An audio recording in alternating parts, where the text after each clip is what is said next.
चिल्लू park समागम के प्रायोजक करता है Fox reality sign of experience Astra gems and jewellers Gorakhpur, Shri Balaji car care Barhalganj, Assumption public school Barhalganj, Gayatri children hospital Barhalganj व श्री राम हॉस्पिटल बढ़लगंज।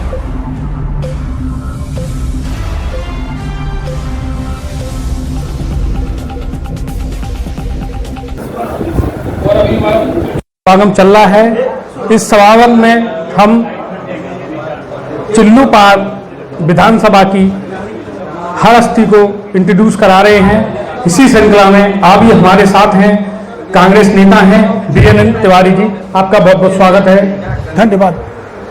अगर बात करें कांग्रेस की, तो अगर राष्ट्रीय स्तर पर बात करते हैं कांग्रेस का कि आरोप है कांग्रेस की जो विपक्ष की भूमिका है तो वो अक्षम रही है। अगर यही अब देखा जाए चिल्लू पार में भी कांग्रेस का बात करें कि जो विपक्ष की भूमिका है वो अच्छे से नहीं हो पा रही है, तो इसको आप किस तरह से देखते हैं? देखिए, जहां तक राष्ट्रीय स्तर की बात है, कांग्रेस के अलावा और कोई दल नहीं है जो विपक्ष की भूमिका में दिखाई दे। केवल राहुल गांधी जी कांग्रेस यही राष्ट्रीय स्तर पर सरकार के गलत कार्यों का विरोध कर रहे हैं। और जहां तक चिल्लू पार की बात है, चिल्लू पार में भी कांग्रेस ने ही महंगाई के खिलाफ, बेरोजगारी के खिलाफ आंदोलन किया है। अभी कुछ ही दिन पहले बढ़लगंज में एक बहुत बड़ा जुलूस कांग्रेस का निकला, महंगाई को लेकर के, बेरोजगारी को लेकर के, ये आपका न्याय व्यवस्था को लेकर के, पुलिस प्रशासन का की जो रवैया आजकल चल रही इसके खिलाफ एक बहुत बड़ा जुलूस अभी कुछ ही दिन पहले हम लोगों ने निकाला था बढ़लगंज ही कस्बे में। इसके पहले गोला एक यहाँ का प्रमुख कस्बा है हमारा, गोला में भी हम लोगों ने प्रदर्शन किया। अभी आप हमारे ब्लॉक के अध्यक्ष वगैरह सब लोग यहाँ बैठे हुए हैं। इन लोगों ने 4 दिन पहले अभी होटल में एक व्यापारी को पुलिस वालों ने मार दिया, उसके खिलाफ भी रोष व्यक्त किया गया है, जुलूस निकला है, प्रदर्शन हुआ है और मोमबत्ती जला करके उसकी आत्मा की शांति के लिए प्रार्थना भी की गई है। तिवारी जी, अगर बात करें कि जिस तरह से जुलूस निकलते हैं, आप विरोध भी करते हैं, अगर इसी को विपक्ष अगर देखा जाए कि कांग्रेस में जो वर्तमान की स्थिति है वो काफी खराब है, चाहे वो लोकसभा चुनाव हो चाहे वो विधानसभा चुनाव हो, जहां तक अगर देख रहे हैं तो कांग्रेस सिमटती जा रही है, तो इसके पीछे इसका क्या कारण है? देखिए, स्थिति यह हो गई है, कांग्रेस तो सर्वधर्म समभाव वाली पार्टी है, सभी को साथ लेकर के चलने वाली पार्टी है। लेकिन वर्तमान स्थिति यह हो गई है, जब से भाजपा आई है, जातियों में, कुनबों में बांट दिया है इस पूरे देश को। और जब तक जातियों और कुनबों में बटे इस देश को सद्बुद्धि नहीं आएगी, तब तक ऐसे लोग हिंदू, मुस्लिम, सिख, ईसाई सबको लड़ाने की एक साजिश करते रहेंगे, क्योंकि ये तो अंग्रेजों से गवर्न होने वाले लोग थे। आरएसएस अंग्रेजों की चाटुकार संस्था थी, उसका काम ही था, अंग्रेजों का काम था बांटो और राज करो। वही स्थिति भाजपा ने कर लिया है आरएसएस से मिलकर के, बांटो और राज करो। अगर बात करें कि जब चुनाव होता है और जो व्यक्ति जो विशेष होता है, चेहरा काफी महत्वपूर्ण होता है, उसके बाद में पार्टी होती है, क्योंकि वहाँ का स्थानीय निवासी जनता के बीच में होता है, पार्टी के बाद में होता है। और अगर देखा जाए तो आप इसकी दावेदारी कर रहे हैं, तो आप इसको किस तरीके से देखते हैं? नहीं, मैं आपका प्रश्न समझ नहीं पाया। मेरा कहने का ये मतलब है कि जिस तरह से अगर बात करें कि चुनाव आता है, अच्छा विधानसभा का हो चुनाव हो या फिर लोकसभा का चुनाव हो, पार्टी का सिंबल बाद में होता है, चूंकि वहां का प्रत्याशी स्थानीय होता है, जनता के बीच का होता है। जब वो जनता के बीच में जाता है, तो आप इस चीज को किस तरीके से देखते हैं कि जनता आपको कैसे प्यार देगी, आपकी क्या रणनीति रहेगी जिससे जनता को आपको प्यार मिले और आपकी दावेदारी मजबूत हो और आप विधायक की तरफ अग्रसर हो? देखिए, एक महत्वपूर्ण ब्लॉक हमारे जिले का गोला है। जब मैं ब्लॉक प्रमुख हुआ उस समय गोला ब्लॉक को ब्लैक लिस्टेड कर दिया गया था। क्यों ब्लैक लिस्टेड किया गया था इस पर मैं फिलहाल नहीं जाऊंगा, लेकिन ब्लैक लिस्टेड करने के बाद हमने 6 महीने इतनी मेहनत से वहां काम किया कि हमारे जिलाधिकारी ने संस्तुत किया शासन को कि इस ब्लॉक को अब ब्लैक लिस्ट से हटा दिया जाए। और मैं आपको बता दूं, कम से कम 5000, उस समय तो बहुत कम पैसे आते थे ब्लॉकों में, लेकिन 5000 आवास गोला ब्लॉक में हमने बनवाया। बहुत से गरीबों के मकान बने, जिसमें 20 रुपया महीना उनको जमा करना था, लेकिन गरीब आदमी था, वो 20 रुपया भी नहीं जमा कर पाया। हमारे यहां राजीव कुमार जी सीडीओ थे, मैंने एक डीओ उनको लिखा कि श्रीमान जी ये पैसा वसूल नहीं किया जा सकता है, इसलिए इस पैसे को माफ कराने की कृपा करें। शासन को वो पत्र भेजा गया मेरा, और शासन उस समय श्री नारायण दत्त तिवारी जी की सरकार थी, वहां पैरवी करके नारायण जी से मिल करके मैंने उन सारे 5000 लोगों के वो कर्जे माफ करवा दिए, जो सरकार को पैसा वापस जाना था। हमारे ब्लॉक में सभी कर्जे माफ हो गए आवास के। यही नहीं किया हमने, सड़कों का जाल बिछवाया हमने। हमारे पहले खादान योजना के अंतर्गत सड़कें बनती थी, और खादान योजना का सड़क नहीं बनती थी, योजनाएं बेच दी जाती थी। आप देखिए, जिन सड़कों को मैंने बनवाया था प्रधानमंत्री सड़क योजना के अंतर्गत, वो सारी सड़कें पिच हो रही है, बन गई हैं।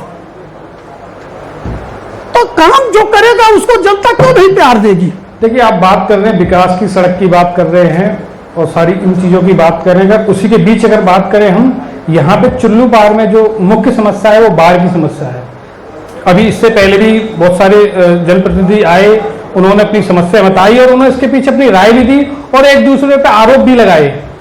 तो आप इस बाढ़ की समस्या को किस तरीके से देखते हैं, आपकी क्या राय है? देखिए, बाढ़ की समस्या एक आपदा है, किसी पर हम आरोप नहीं लगाएंगे, लेकिन एक बात जरूर मैं कहूंगा कि आदमी की इच्छा शक्ति हो तो इन बाढ़ों को काबू में किया जा सकता है। हमको लगता है कि हमारे पूर्व मंत्री जी, वर्तमान विधायक जी की इच्छा शक्ति नहीं है। एक छोटा सा बांध बनना था और नहीं बन पाया, जिसकी वजह से कम 10 गांव डूब गए। एक जगदीशपुर गांव का नाम आप सुने होंगे, जगदीशपुर गांव का वजूद ही खत्म हो गया।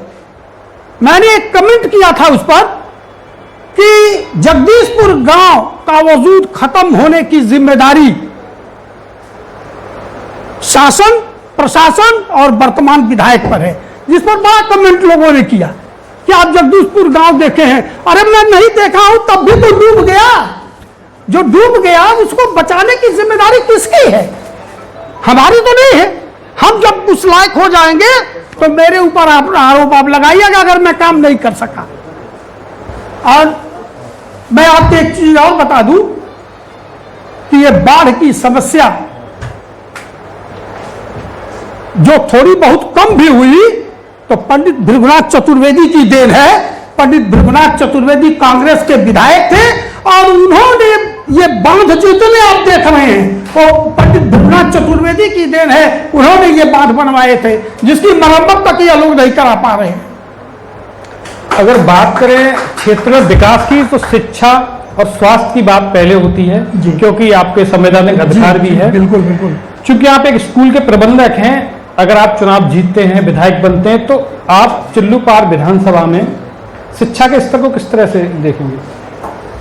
सर, मैं केवल प्रबंधक ही नहीं हूं, मैं 24 साल तक प्रधानाचार्य रहा, 39 साल तक शिक्षा विभाग में मैंने काम किया है। मैंने नजदीक से देखा है कि क्या क्या जरूरी है शिक्षा के लिए। तो क्या क्या आपने देखा इतने लंबे समय से? आप बता रहा हूं। देखिए, सबसे जरूरी तो यह है कि जितने वित्त विहीन विद्यालय हैं, या तो सरकार वित्तीय कर दे या उन वित्त विहीन विद्यालय में काम करने वाले अध्यापकों को वेतन देने की व्यवस्था करे। क्योंकि खाली पेट अध्यापक काम नहीं कर पाएगा। हमारे यहाँ एक कहावत भी है, भूखे भजन न हो गोपाला लेला अपन कंठी मामा।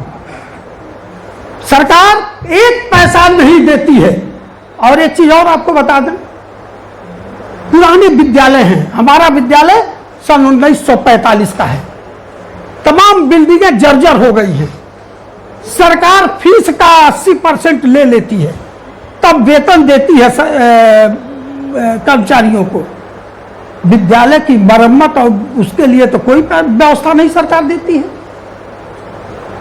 तो धीरे धीरे सरकार की मंशा है कि धीरे धीरे इन विद्यालयों को समाप्त कर दिया जाए या इन सारे विद्यालयों का निजीकरण कर दिया जाए। अभी हमने पढ़ा था कि प्राइमरी और जूनियर हाई स्कूल को सरकार निजीकरण की तरफ ले जाना चाहती है। सरकार चाहती ही नहीं है, इस सरकार की मंशा है कि लोग अपढ़ गंवार रहें ताकि बुद्धि और विवेक का प्रयोग न करें, नहीं तो इस सरकार के लिए महंगा पड़ जाएगा।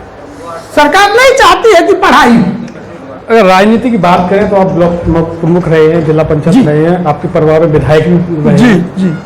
तो फिर एक बार फिर आप जनता के बीच में जा रहे हैं जी। तो क्या उपलब्धियां रहेंगी आपकी कि जनता के बीच जब जाएंगे तो क्या उपलब्धियां बताएंगे, या फिर ये आगामी आपकी जो विचारधारा रहेगी, या फिर जो राजनीतिक विकास के लिए आप काम करेंगे तो क्या मुद्दे रहेंगे? देखिए, हमारे क्षेत्र में चिल्लूपाड़ में सबसे जरूरी समस्या जो है, जिसको हल होना जरूरी हो गया है, वो बाढ़ की है। तो मेरा सबसे अधिक प्रयास होगा कि बाढ़ की समस्या को समूल नष्ट किया जाए, बाढ़ आने ही न पावे ऐसी कोई व्यवस्था बनाई जाए। मुझे याद है पंडित कमलापत त्रिपाठी जी उत्तर प्रदेश के सिंचाई मंत्री थे। यही बड़हलगंज इंटरमीडिएट कॉलेज में सभा हो रही थी, हम भी उसमें आए हुए थे और पंडित ध्रुवनाथ चतुर्वेदी ने उसमें कहा था कि ये इंजीनियर जो है कहते हैं कि बांध नहीं बन सकता है यहां। पंडित जी ने यह प्रश्न उठाया तो पंडित कमलापत त्रिपाठी ने चीफ इंजीनियर से पूछा कि क्यों भाई यहां क्यों? कहना साहब सब बालू है, यहां बांध नहीं बन पाएगा। तो पंडित ध्रुवनाथ चतुर्वेदी खड़े हो गए और उन्होंने कहा कि आप कहते हैं बांध नहीं बन जाएगा, ये तो मैं भी कहता हूं नहीं बन पाएगा। तो किस बात के इंजीनियर हैं? किस बात के आप इंजीनियर हैं कि आप कहते हैं कि बांध नहीं बन पाएगा? तो मैं भी कहता हूं नहीं बन पाएगा। आप इंजीनियर हैं इसलिए आपके सामने समस्या रखी गई है और बांध बनेगा। पंडित कमलापत त्रिपाठी ने कहा कि भैया ये हमारे दुर्वासा हैं, बांध बनाओ किसी तरह से। और बांध बना, टढ़िया बांध वही है, पंडित जी की कृपा है कि टढ़िया बांध उन्होंने बनवाया। तो कोई ऐसी समस्या नहीं, इंजीनियर तो इसीलिए है कि उन समस्याओं को हल किया जाए। और देखिए, मैंने पहले ही आपसे कहा कि इच्छा शक्ति अगर होगी तो यह समस्या हल हो जाएगी। दूसरी, हमारे यहां दो बहुत बड़ी टाउन एरियाज है, एक बड़हलगंज और एक गोला। लेकिन बड़हलगंज और गोला दोनों टाउन एरिया, गोला का तो विस्तार हुआ है, 22 गांव उसमें जोड़ दिए गए, लेकिन कर्मचारी का अभाव जोड़ करके आप क्या करेंगे? जो गांव सभाओं से काम होता था वो भी नहीं हो पा रहा है। वो कहते हैं टाउन में चला गया, टाउन कहता है कि हमारे पास बजट नहीं है। तो इस तरह से मिलाने से क्या फायदा? मैं इन दोनों टाउन एरियाओं को विकास के अग्रिम पथ तक ले जाऊंगा। और इतना ही नहीं, बड़हलगंज टाउन एरिया को ये नगर पंचायत है, नगर निगम बनाने का मैंने वादा किया है अपने साथियों से, इसे हम नगर निगम बनाएंगे। जैसा कि आपने बताया कि आप नगर निगम बनाएंगे, अगर पार्टी आपको प्रत्याशी नहीं बनाती है तो फिर आपकी रणनीति क्या रहेगी? ये बताइए, जब हमारी पार्टी सारी समस्याओं को, अपना जो मैनिफेस्टो बना रही है, उस मैनिफेस्टो को गांवों से में हम लोगों से मीटिंग करा करके समस्या ले रही है और उसको ऐड कर रही है, तो ये समस्या तो उसमें आएगी, मैनिफेस्टो में रहेगा। हमारा दबाव रहेगा पार्टी पर कि इसको पूरा कीजिए, चाहे सेंट्रल में आवे हम, चाहे प्रदेश में आवे, जहां भी आएंगे हम इसके लिए दबाव बनाएंगे। चाहे हम जीते चाहे हारे, लेकिन इसके लिए दबाव मैं पार्टी के ऊपर अपने बनाए रखूंगा और इस काम को कराऊंगा। तो बहुत बहुत धन्यवाद आपका। आपने सुना भी, तिवारी जी हमारे बीच से कांग्रेस के वरिष्ठ नेता हैं और इन्होंने बताया, अपने विचारों को रखा, तो इसके लिए आपका बहुत बहुत धन्यवाद।